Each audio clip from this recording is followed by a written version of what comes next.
아침에도 우리 호산나 찬양대의 찬양을 통해서 먼저 하나님 앞에 영광을 올렸습니다. 전에 한 남자 권사님께서 친구 이야기를 저에게 들려주셨습니다. 딸이 이제 자살을 해서 큰 충격에 빠져있던 친구였는데 어느 날 용하다고 하는 그런 점쟁이를 찾아가서 점을 보게 됐습니다. 이 점쟁이가 하는 말이 당신의 사주에는 죽은 딸이 나와 있지 않으니 죽은 딸은 당신의 딸이 아니었다라고 하는 말을 이 점쟁이가 하더라는 것입니다.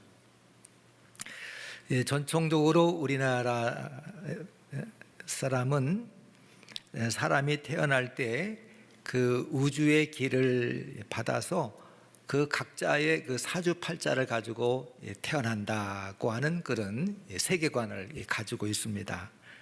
그래 태어난 그 시를 매우 중요하게 그렇게 생각합니다.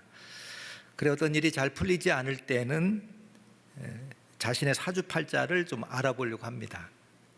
일이 잘 안 되는 것이 나의 능력인지 아니면 내가 타고난 그 팔자가 그런 것인지, 그래서 자신의 사주에 대해서 팔자에 대해서 알아보려고 하는 거예요. 그래서 이 극단적인 운명론에 따라 살아가는 사람은 인생을 아주 무계획적으로 무책임하게 또 살아갈 그런 가능성도 있습니다. 나의 능력이나 나의 책임이 아니라 내가 타고난 그 운명 팔자가 있기 때문에 내가 뭘 계획한다고 해서 내가 힘을 쓴다 해서 안 될 일이 될 일이 또 될 일이 안 되거나 또 안 될 일이 되지 않을 것이다, 그런 생각들을 하는 것입니다. 이런 극단적인 운명론의 정반대는 자신의 능력과 자신의 힘과 자신의 의지에 따라서 모든 것들이 결정된다고 그렇게 생각하는 그런 인생관, 그런 세계관이 있습니다. 그러면 성경에서는 이에 대해서 뭐라고 말씀하시는가? 오늘 본문에 이 야곱의 이야기가 나오죠. 에서와 야곱은 쌍둥이입니다. 이들은 엄마 태중에서부터 서로 다퉜다. 그래서 하나님께서 리브가에게 두 국민이 내 태중에서 있다고 하시면서 큰 자가 작은 자를 섬기게 될 것이라고 하는 그런 예언의 말씀을 주십니다. 태어나기에는 에서가 형으로 태어나지만 오히려 동생 야곱이 하나님에게 택함을 받게 된다는 것입니다. 이것을 우리는 하나님의 주권적 선택이라고 합니다. 야곱의 운명과 에서의 운명은 태어나기도 전에 하나님에 의해서 결정된다는 거예요. 그러면 하나님은 어떤 면을 보시고 어떤 기준으로 에서 대신에 야곱을 택하셨을까? 그거는 알 수가 없습니다. 그래 신비한 거예요. 그래 그것을 우리는 하나님의 섭니다, 그렇게 얘기합니다.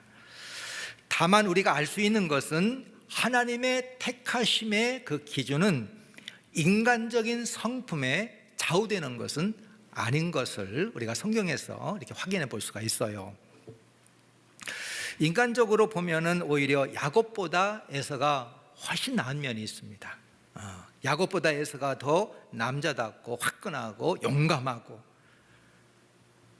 근데 하나님은 큰 아들이라고 해서 또 남자답다고 해서 어떤 인간적인 성품이 낮다고 해서 하나님이 또 택하시는 것도 아니에요.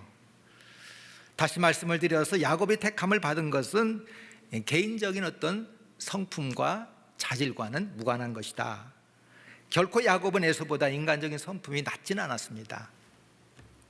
하지만 하나님이 택하신 야곱을 하나님이 쓰실 때는 그냥 쓰시지 아니하시고 많은 연단과 훈련을 통해서 개인적인 성품이 변화되도록 변화시켜서 하나님께서 야곱을 사용하십니다.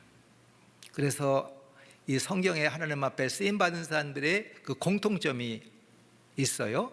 한결같이 혹독한 훈련과 연단을 통해서 하나님 앞에 변화받아 쓰임 받는데, 그 많은 사람 가운데 어떤 사람이 가장 혹독한 연단과 훈련을 받았을까? 저 개인적으로는 저는 이 야곱이라고 저는 그렇게 생각을 합니다. 나중에 이제 이 야곱이 아들 요셉을 따라서 애굽에 내려갈 때 바로 왕을 이렇게 만나죠. 바로 왕을 아련하게 되는 자리에서 그 바로 왕에게 이 야곱이 하는 말이 있습니다. 뭐라고 얘기하냐면은, 내 나그네 길의 세월이 130년인데 험악한 세월을 보냈다라고 하는 그 수레를 하면서 자기 인생을 바로 왕에게 얘기하는 대목이 나오죠. 내 나그네 인생길, 그래 130년 지나온 130년이 내 나그네 인생길이었는데 그 세월이 험악한 날들이었다. 이 한마디에 지난날의 야곱의 인생의 여정이 어떠했는가 하는 것들이 다 녹아져 있다고 그렇게 생각을 합니다. 하나님께서는 이 야곱을 이렇게 변화시키기 위해서 그의 삶에 개입하시고 그의 삶의 여정에 함께 하셔서 하나님이 이 야곱을 이렇게 만들어 가시잖아요. 근데 에서에는 그런 흔적들이 없어요. 왜 그랬을까? 하나님께서 어떤 삶의 여정으로 야곱을 하나님이 인도하시는가? 첫째, 가장 먼저 부모의 집을 떠나게 하십니다. 야곱이 집을 떠나게 된 것은 본인 스스로 자초한 거예요. 장자권과 하나님의 축복권을 얻기 위해서 형과 다퉜습니다. 형의 장자권은 팥죽 한 그릇으로 이렇게 거래를 해서 형으로부터 자기가 얻고, 또 하나님의 축복은 아버지를 속여서 하나님의 축복을 받습니다. 야곱에게 이 축복을 빼앗긴 에서가 동생 죽이려고 하잖아요. 또 에서도 가만히 보면 동생 죽인다고 해서 하나님의 축복을 자신이 대신 받는 것도 아니에요. 근데 분노해서 이 동생 야곱을 죽이려고 합니다. 이것을 알고 그 이삭과 리브가가 야곱을 그 하란에 있는 라반의 집으로 도피시킵니다. 지금 하나님이 택하신 가정, 아브람과 이삭, 그 아브람의 가정, 하나님이 택하신 가정에 위기가 닥치는 거예요. 이삭은 나이가 많아요.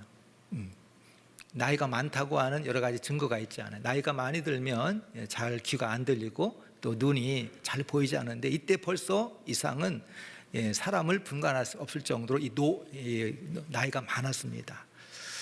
그리고 아들 또 하나 있는 아들은 이 에서는 힘이 세지만 이 이방 여인과 결혼을 하고 하나님의 복에서, 하나님의 택함에서 이미 제외된 사람입니다. 남은 것은 지금 야곱 하나예요. 야곱 하나 남았는데 결혼도 하지 못한 상태에서 집을 떠나 먼 길을 떠나게 된 거죠. 야곱은 형의 미움을 받아 더 이상 함께 동거할 수 없는 그런 처지, 그런 인생의 노정을 걸어가게 되는데, 여기에 하나님의 숨겨진 깊은 계획하심, 뜻하심, 그 섭리가 이 안에 있더라고 하는 거예요. 야곱은 이 부모님을 떠남으로 새로운 이 성장의 그런 길을 걷게 되는 거죠.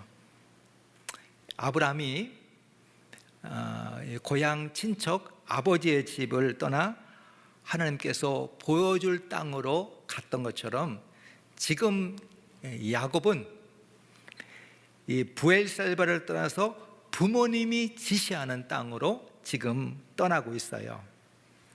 당시에 부모님을 떠난다고 하는 것은 인생의 큰 위험과 모험, 제가 누차에 걸쳐서 제가 말씀을 드리죠. 지금하고 다르다. 그런데 야곱에게는 이것이 새로운 변화와 성장의 기회가 됐다고 하는 겁니다. 기독교 의사이며 심리학자인 폴 뚜르니에는 성장과 성숙을 위해서는 안정과 모험이 함께 필요하다 그랬습니다. 여러분, 우리는 늘 불안한 삶보다는 그 안정적인 삶의 길을 택하기를 원해요. 그래서 모든 것들이 안정지향적인 거, 그리고 직업을 택할 때도 안정적인 거. 근데 오히려 도전과 모험을 통해서 사람은 크게 변하고 성장하고 성숙하게 됩니다.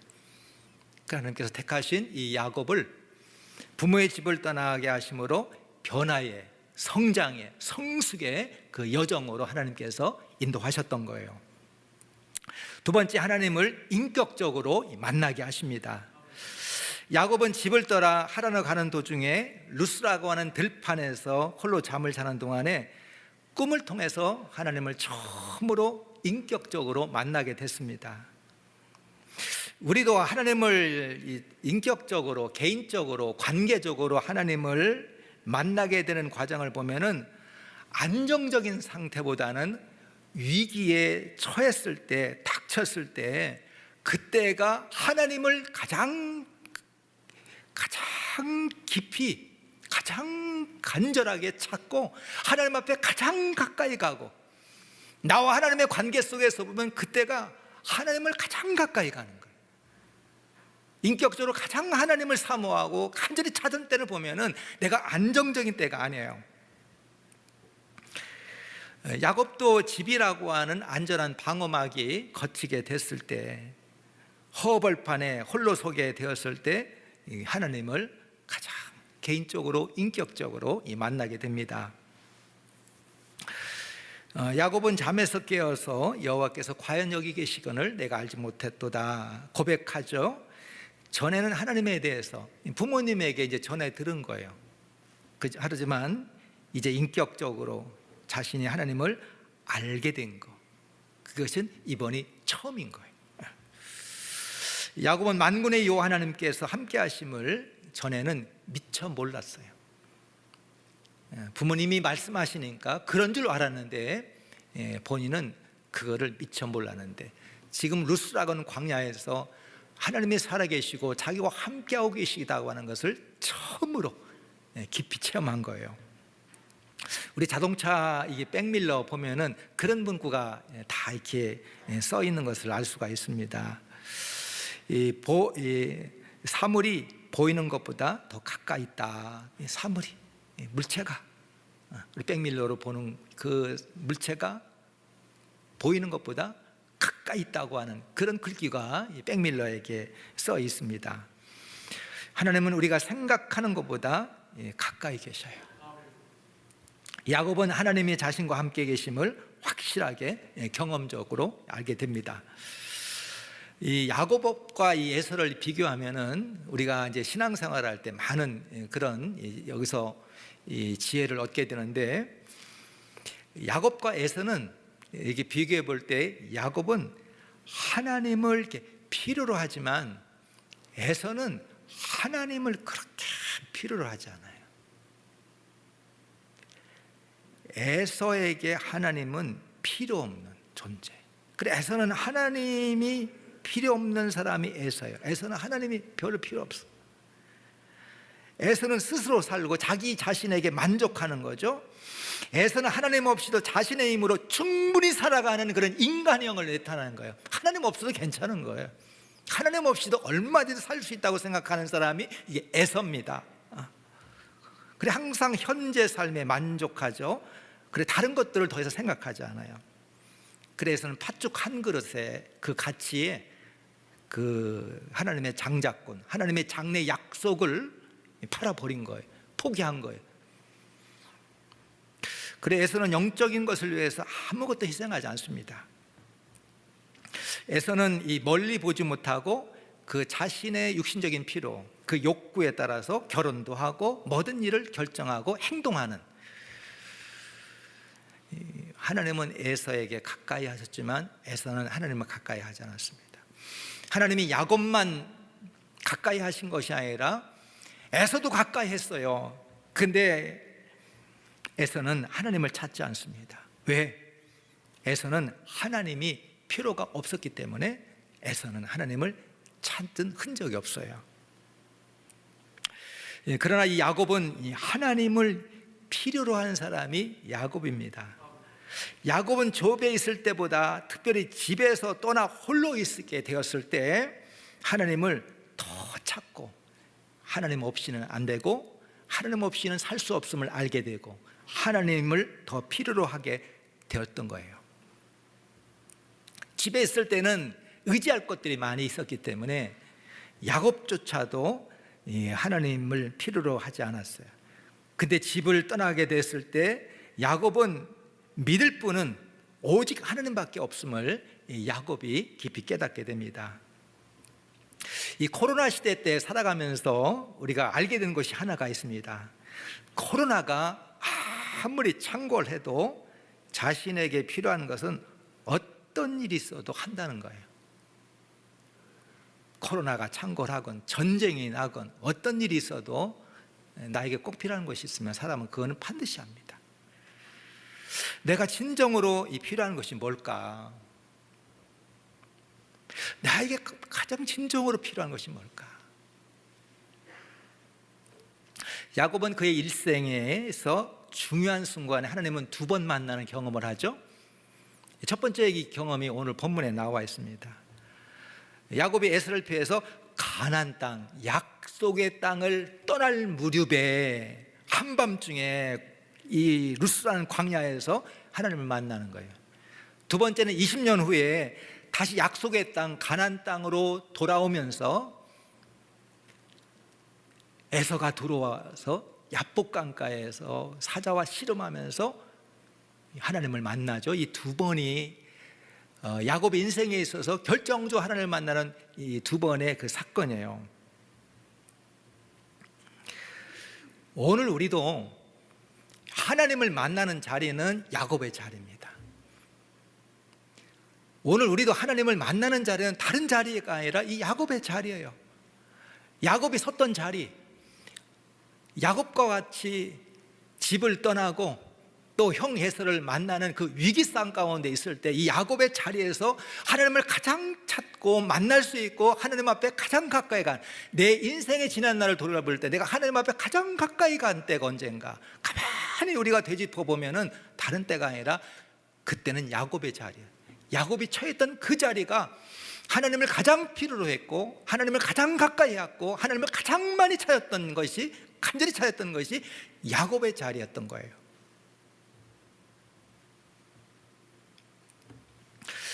야곱은 이 하나님을 만남으로 이 하나님을 알아가게 되고 그 하나님께서 이 야곱을 변화시키죠. 사람에게 만남이 얼마나 중요합니까? 만남이 있어 사람이 모든 일들이 영향을 많이 받는데 모든 만남 가운데 이 하나님과의 만남이 중요해요.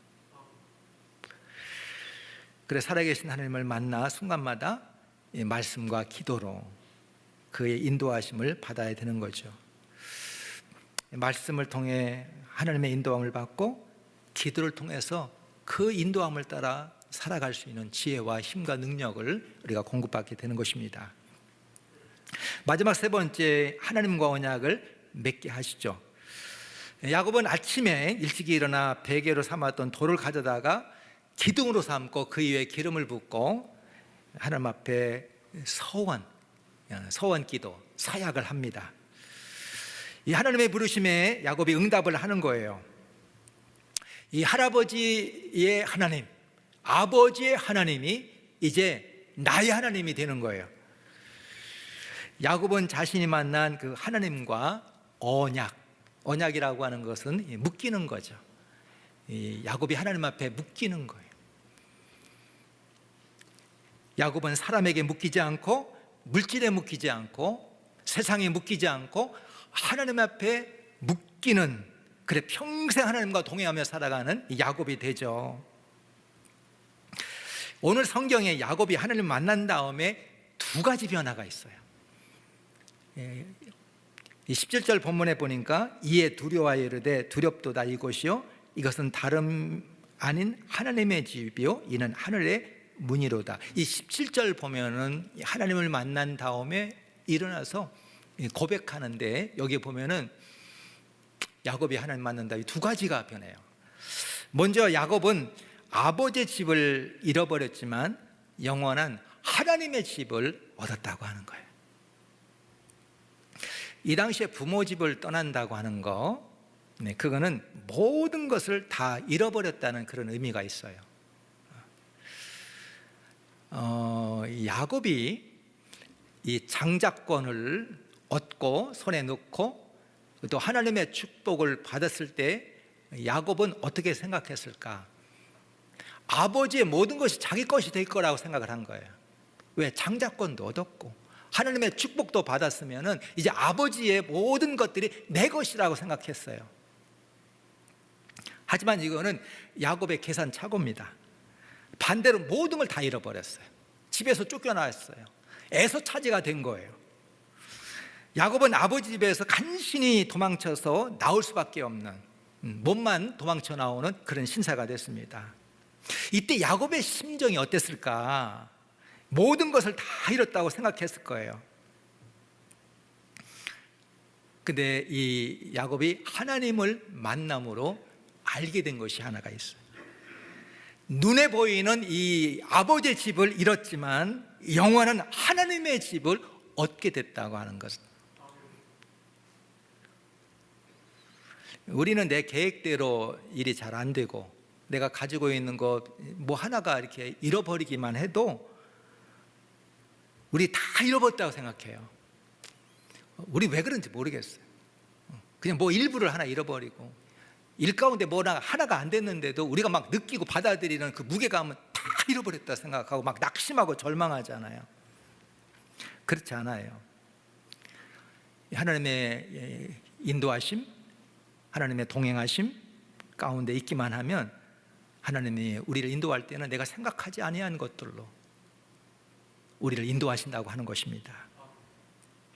또 하나 이 하나님을 만남으로 야곱에게 변화가 있는데, 이 하나님을 만남으로 두려움의 대상이 바뀌었습니다. 사람마다 이 두려움의 대상이 다 있습니다. 여러분 뭘 두려워하는 것인가? 이 사람마다 두려움의 대상이 같기도 하고 달라요. 루스 광야에서 이 야곱은 세상에 대한 그 두려움 속에 있었다면, 야곱이 하나님을 만난다면 세상의 두려움보다도 하나님에 대한 그 두려움을 야곱이 비로소 갖게 됐다고 하는 거예요. 광야에서 야곱이 세상 무서운 줄만 알고 있었던 이 야곱이 하나님 만난 다음에 하나님을 두려워하여 제단을 쌓고 무릎을 꿇는 야곱이 됐다고 하는 겁니다. 이 하나님을 알게 되면 될수록 이 하나님을 두려워하고 경외하고 그 경외심으로 하나님을 높이고 이 하나님 앞에 살아가는 야곱으로 변화가 일어난 거예요. 야곱은 이 하나님의 약속을 받고 하나님 앞에 서원 기도하잖아요. 그 하나님 앞에 서약하면서 하나님 앞에 막 서원 기도를 하는데 20절 보니까 야곱이 서원하여 이르되 하나님이 나와 함께 계셔서 내가 가는 이 길에서 나를 지키시고 먹을 떡과 입을 옷을 주시어 내가 평안히 아버지 집에 돌아가게 하시오면 여호와께서 나의 하나님이 되실 것이요. 야곱이 집을 떠나면서 고향을 떠나면서 그 심정은 어땠을까? 아마 가장 첫 번째 드는 생각은 내가 여기를 다시 돌아올 수 있을까? 그 생각했을 것 같아요. 내가 다시 이곳에 들어올 수 있을까? 저도 5년 전에 이제 수술 받기 위해서 주일 예배를 마치고 예배당에 내려가는데, 그때는 제가 어느 정도 이제 진행이 됐는지를 전혀 모르는 상태였어요. 그래 이 예배당을 내려가면서 드는 첫 번째 생각이 뭐냐면, 다른 생각보다도 다시 내가 여기 돌아와서 돌아올 수 있을까? 이 제단에 돌아올 수 있을까? 그 생각 외에는 다른 생각이 잘 안 들더라고요. 아마 야곱도 이 고향을 떠나면서 내가 다시 이곳에 들어올 수 있을까에 대한 그런 생각을 아마 했을 거예요. 여러분 오늘 보면 14절 15절 보면 하나님께서 야곱에게 주시는 그 약속, 이 축복의 약속을 막 엄청난 약속을 막 주시는 거예요. 그 아브라함에게 주셨던 그 약속이죠. 그 엄청난 약속을 주는데, 그럼에도 여기 그 20절 보면은 야곱은 염려가 가득해. 그래서 막 먹을 거, 입을 거, 다시 여기 내가 생명을 보존해 가지고 다시 이곳에 돌아올 수 있을까, 막 이런 염려. 이것이 우리 살아가는 이 성도들의 그 현존하고도 연관이 많이 있어요. 하나님은 우리에게 참 귀한 놀라운 약속들을 이렇게 주시잖아요. 하늘의 보화와 독생자 예수를 통해서 우리에게 주시는 놀라운 그런 귀한 약속들이 있는데, 우리의 삶은 야곱과 같은 거예요. 먹는 거, 입는 거, 내 생명에 대한 안전에 대한 이런 걱정, 염려, 뭐 야곱이 따로 있는 게 아니에요. 이게 인간이에요. 그래서 우리 성도는 기도하는 겁니다. 그래 기도하는 거예요. 왜 기도하는가? 그 하나님의 놀라운 약속과 이 현실이, 이게 밸런스가 안 맞는 거예요.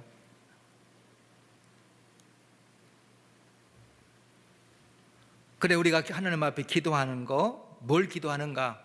다른 거 기도하지 않잖아. 이런저런 기도하지만 참 중요한 기도는 뭐냐면, 기도라고 하는 것은 뭐냐면 하나님이 나에게 주신 약속을 붙잡고 그 약속을 지키시는 신실하신 하나님, 또한 그 약속을 지킬 수 있는 능력의 그 하나님으로 하여금 하나님이 나에게 하신 그 모든 약속들을 이루시도록, 행하시도록 우리가 하나님 앞에 때를 쓰고 대담하게 하나님 앞에 나가서 간청하는 게 이게 기도란 말이죠. 우리는 약속을 지킬 수 없습니다. 제한적이죠. 왜? 사람의 마음이 변하니까. 또 약속을 지킬 수 있는 또 능력이 또 안 될 때가 있어요. 우리는 신실함이 없고 우리는 미약하고 연약하기 때문에. 근데 하나님은 그렇지 않아요. 하나님은 지금 야곱에게 약속을 주시잖아요. 그 약속이 있는데 그때 살아가는 현실은 녹록하지 않은 거예요. 약속은 알겠는데 당장에 먹을 걱정, 입을 걱정, 생명에 대한 안정의 걱정, 그 걱정하는데 기도하는 하나님의 그 약속 붙잡고 그 약속을 지키시는 신실하신 하나님, 그 약속을 능히 행하실 수 있는 그 하나님을 신뢰하면서 하나님으로 그 약속을 행하시도록 하나님 앞에 담대하게 도전하고 하나님 앞에 나아가 때를 쓰고, 그래 예수님도 구하라 그리하면 너에게 주실 것이요, 찾아라 그러면 찾아낼 것이요, 문을 두드리라 그리하면 너에게 열릴 것이니 구하는 이마다 받을 것이고 찾는 이는 찾아낼 것이고 두드린 이에게 열릴 것이니라. 이 하나님의 택함을 받은 야곱은 가장 인생의 어두운 밤에 하나님을 깊이 만납니다. 그래 교활한 야곱을 변화시켜서 이스라엘 되게 하십니다. 우리도 야곱 같은 자죠. 다만 예수 그리스도를 믿어 하나님의 한없는 은혜로 우리를 자녀로 택해 주신 거예요. 하나님은 우리가 그대로 있는 것이 아니라 성장과 변화를 통해서 새로워지기를 원하시고 훈련하십니다. 오늘 살아 계신 하나님을 인격적으로 더 깊이 알아가는 우리 모든 대학교의 성도님 되셔서 온전히 주님을 만나 변화받아 귀하고 복되게 쓰임받기를 축원합니다.